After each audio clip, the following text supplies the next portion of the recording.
alle sammen. Jeg vil lige lave en lille januarfavoritter. Den bliver ikke så lang, for jeg har ikke specielt mange ting, fordi jeg roder lidt meget, så jeg kunne ikke lige finde. Men jeg har fundet mine favoritter. Der er to-tre af tingene, der ikke lige er for januar, men det er stadig nogle af mine favoritter. Og jeg starter med tøjet. Jeg starter med den her. Jeg har set den før, jeg havde den på i dag, i dagens outfit. Og den er fra Dinner & Co. Og det er en størrelse small. Og jeg byttede den fra en striktøj, som jeg fik i julegave, som jeg ikke kunne lide. Så den er fra Dinner & Co. Så har jeg en skjorte her. En militærskjorte. Uden ærmer. Den er bare sådan her. Og den købte jeg i Veomoda på tilbud til 100 kroner. Og det her det er en størrelse medium, da der ikke var andre.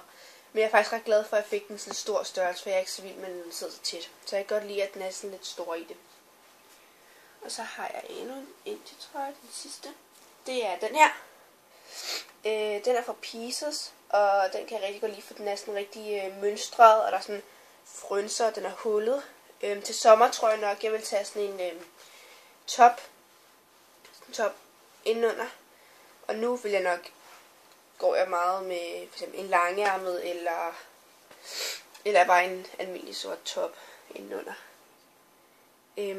Det var tøjet, eller trøjerne. Så har jeg noget makeup, og jeg tror jeg starter med nejlak. Der har jeg 2, så den her.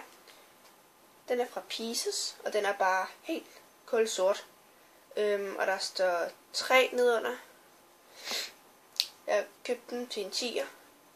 Pieces, og ja, jeg kan godt lide mørke farver. Så har jeg den her, og den er fra Dinner & Co, og der står også 3 nedunder, og så står der Beautiful Nails. Og den er sådan vinrød. Jeg ved godt, der er sort ud, men den er vinrød. Meget mørkerød vinrød. Den er også rigtig glad for. Så har jeg en lipgloss. Den viste jeg også med min makeup haul. Det er en lipgloss fra Rimmel London, og jeg har købt den i Matas. Jeg skulle ikke huske, hvor meget den kostede. 20 kroner, tror jeg. Stay Glossy. Den er også rigtig glad for. Så har jeg 2 ting fra Body Shop.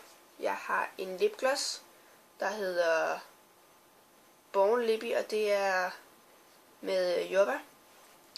Og den er jeg også rigtig glad for, fordi godt nok så er den sådan helt rød, ikke? Men den får slet ikke ens læber til at se sådan helt rød ud. Så og så har jeg den her body lotion. Det er også med jordbær, og så Body Shop. Så har jeg en parfume. Og den er fra Britney Spears, og den hedder Midnight Fantasy. Og den dufter sådan lidt sødt, sådan lidt slik. Og den købte jeg på tilbud til 100 kroner.